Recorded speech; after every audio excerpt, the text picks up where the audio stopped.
Good day, everyone, especially to you, Prof. Babylin Feliciano.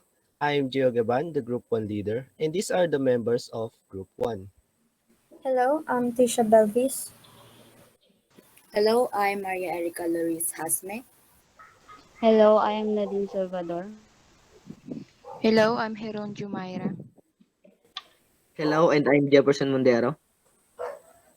Hello, my name is Victor Garcia Florendo Jr.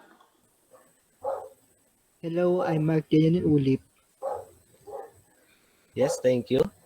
In this presentation, we will discuss globalization and the questions that follow. Globalization is the expansion and integration of cultural, political, economic, and technological domains of countries. This reflects that the world is borderless and the countries are interconnected and interdependent. So, we experience globalization knowingly and unknowingly every day in our lives. So, this is the movement of people, ideas, money, and cultural globally. In the blending of culture, globalization is evident, of course. For example, Christian missionaries from Europe added to the globalization of Christianity. So, this is how we become Christians in the first place. Food is also one factor of globalization. So, we get to experience Eastern or Western cuisine right here in our province. So, we get to have a taste of Korean food, of Japanese food, or Chinese food, along with Italian food, for example. Satellite television allows for one country's TV shows to be broadcasted in many other countries. So, who is fond of K-drama or a lot of TV series or other foreign TV series?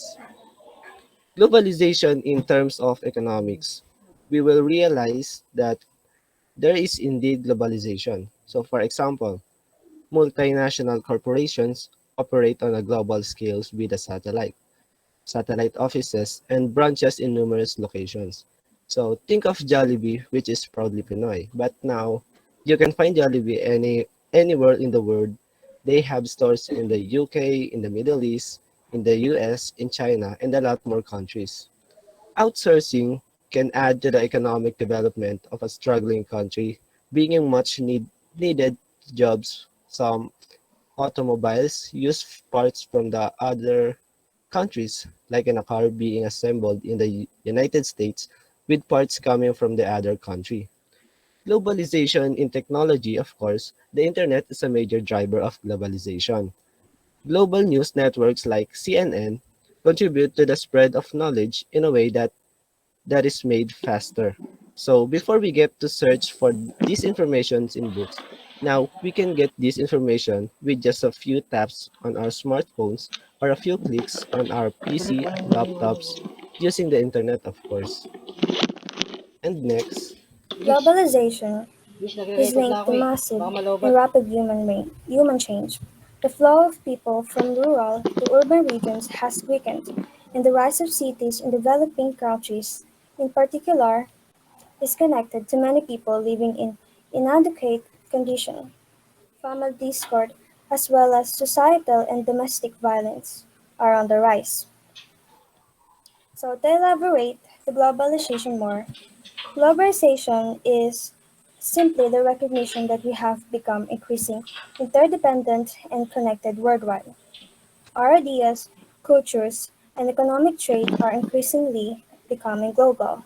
This means that we will and should increasingly see ourselves as members of one common world community and one common race, the human race. Prejudices and pursuit of national and personal self-interest at the expense of others are barriers to achieving this vision. Eventually, we will recognize the need for international regulations and governance sufficient to prevent war, regulate from some forms of trade, protect certain human rights, and protect the environment and address crime. And now, we will tackle our answers about the three questions. And the first questions will be answered by Hasme and Salvador. Thank you, Mr. Gio and Ms. Tricia. Hello again. I am Maria Caloris Hasme, together with Ms. Nadine Salvador, and we will be answering the first question: how does globalization impact the way people communicate? People can connect instantly with each other no matter how far they apart through globalization and the use of the internet and social media applications. Ayun nga, because of globalization, people can communicate whenever and wherever they are. And because of internet and the use of social media platforms, hindi na sila mahihirapan mag-reach out in case na may emergency or any other stuff na related sa pakikipag-communicate sa ibang tao. Example is yun nga, yung paggamit ng Facebook or Messenger or other social media platforms like Twitter or Instagram. So, communication has been easier since it is directly affected by globalization. So, as the globalization goes further po or evolves, communication evolves as well. It always follows. Like kung noon we need to hire a personal teacher for expertise or someone na magtuturo sa atin how to speak foreign languages. Ngayon, we can teach ourselves na through the means of the internet. Possible na mag-download na lang tayo ng mga language learning applications wherein ready na doon yung mga alphabets and words na kailangan mong matutunan or pwede ka na rin naman manood ng mga video clips or tutorials kasi nandyan sa internet. We can search everything we wanted to learn. So, as a result of globalization as well, we may know communication with a far wider range of people. Therefore, dahil sa internet or sa pag-evolve ng globalization, mas advanced na tayo, no? Mas madali na sa atin na makapag-communicate even may language barrier or even though we came from different countries or nationalities. It has been easier for us to contact one another and communicate kasi nandiyan palagi si internet to connect us all. Because technology nowadays or let's say globalization, malaking tulong na siya and it greatly aid in communication and it helps a lot when it comes in reaching out with people, especially when we are far from each other. So, back to Miss Jasmine po for the impacts. Yes, thank you, Ms. Nadine. Since we already know that globalization has great impact in communication, there is also some negative effects. Yun nga. However, since we just communicate with people through social media or other social media platform, it makes us lack of communication skills, especially when we talk in face to face. Some may be fantastic at connecting with others on social media, but when meeting people in person, they might not be as good as they are on the internet or in social media. Thank you, Jasmine and Salvador. And kami naman po ni Florendo at ako ang magpapaliwanag ng how how cultural and global issue affect communication. Communication is impacted by cultural and global issues due to how they affect people. It might have impact on each of us individual or collectively, which could lead to misunderstanding or productive interaction. We can take our own country language barrier as illustration of cultural difficulties. Ang cultural at global issue ay malaking epekto sa ating sarili o panlahatan. Ito ay posibleng mauwi sa misunderstanding at sa ating pakikipagkomunikasyon. Ang example dito sa cultural, pag, kapag tayo ay nasa urban at pumunta tayo sa province, ay hindi natin ma-express ang ating sarili at hindi natin maintindihan ang mga salita nila dahil nasanay tayo na sa city na yung language natin dun yun ang naiintindihan natin. At para ma-culture shock tayo. And next example is yung religion. Ang magandang example dito yung about Muslim. Kapag babaeng Muslim ka at may asawa ka na, hindi ka na pwedeng kumausap ng ibang lalaki kaya parang nagkakaroon ng boundaries na makipag-usap ka sa ibang tao. And next example is gestures. For example, yung eye to eye contact dito sa Pilipinas ay parang nagpapakita siya ng respectful, and then sa ibang bansa sa kanila ay respectful yun at normal lang sa kanila yun. And sa global issue naman po, ang magandang example dito ay technology. Sobrang bilis na ng technology at pagbabago nito. Kaya sobra ang epekto nito sa ating communication. Halimbawa na lang dito, mas pinipili na nating kausapin yung mga tao online kaysa sa personal. Kaya mas nahihirapan tayo makipag-usap sa personal. And then next example is yung mga slang at jargon words na natutunan natin mga kabataan. Kaya kapag tayo ay nakikipag-usap sa mga matatanda, hindi tayo nila naiintindihan masyado kasi tayo lang mga kabataan nakakaintindi nun at ganoon din sila. Kapag sila ay nakikipag-usap sa atin at malalalim ang mga binibigay nilang words, hindi natin sila naiintindihan kasi dun sila dun yung kinalakihan nilang mga salita. Kaya nagkakaroon din ng boundaries dahil sa age. At yung last example as sa global issue ay political issues. Nakakaapekto ito sa communication dahil kung may batas na ipapasa, may dalawang panig na hindi sang-ayon at sang-ayon. Kaya nagkakaroon dito ng conflict kung hindi sila nagkakaintindihan at nagkakaunawaan, kaya hindi nagkakaroon ng intindihan at nagkakaroon ng misunderstanding ang dalawang panig. Kaya dito nabubuo yung pag-aaway-awayan at hindi pagsang-ayon sa isa't isa.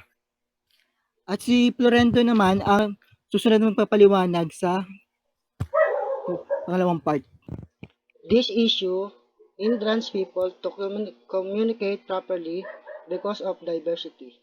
Cultural diversity makes communication difficult as a mindset of people of different culture are different. Their language, signs, and symbol, like here in the Philippines, we have different kind of culture that have different language. For example, if we are going to Visayas, we cannot understand what are they saying unless we speak Bisaya or another way around. They also have their own accent when speaking Tagalog that affect us to communicate. We also have different behavior, beliefs, and mindset as we came from different ethnicities. Like for example, from someone who has dominant behavioral style that inherit it to their own ethnicity that they can make quick decision, prepare to stick their plan, and likes things done quickly. This makes communication difficult with those who take their time to make decision and favor consensus in their decision making. There are a lot of issues in cultural and global that affects communication that we can address unless we are the one who experiencing it. Thank you. Uh, what is the impact of global communication and global society? Communication is a critical globalization because people from different countries, ethnicities, languages, cultural attitudes, and other differences must understand and express themselves effectively in order to work. So, lahat, ang communication po ay napaka-importante naman talaga to sa ating pang-araw-araw na pamumuhay. So, ang magiging impact ng pagiging communicate natin ay, yun nga, sabi ni Mr. Ulip, yung magkakaintindihan tayong lahat. So, kung wala namang communication, parang magkaka-misunderstand talaga. So, ang good example dito, yung kunyari, si President Duterte tapos yung President ng China. So, nag-uusap silang dalawa. So, ang mag-i-impact nito sa Philippines ay magandang income din. So, yun. Thank you, Myra. Second example of impact of global communication in global society. It helps people to understand one another in order to work together regardless of differences. As we communicate globally, we build the newer version or shape the global society as well. Like I said, it helps everyone to understand each other even if we have different beliefs in life. At bumubuo tayo ng bagong mundo o pandaigdigang lipunan. Magandang example dito ay ang pakikipagpalitan natin ng produkto sa ibang bansa or nag-aangkat tayo ng galing sa ibang bansa at tinatanggap natin ito na or ginagamit na parang naring sariling atin.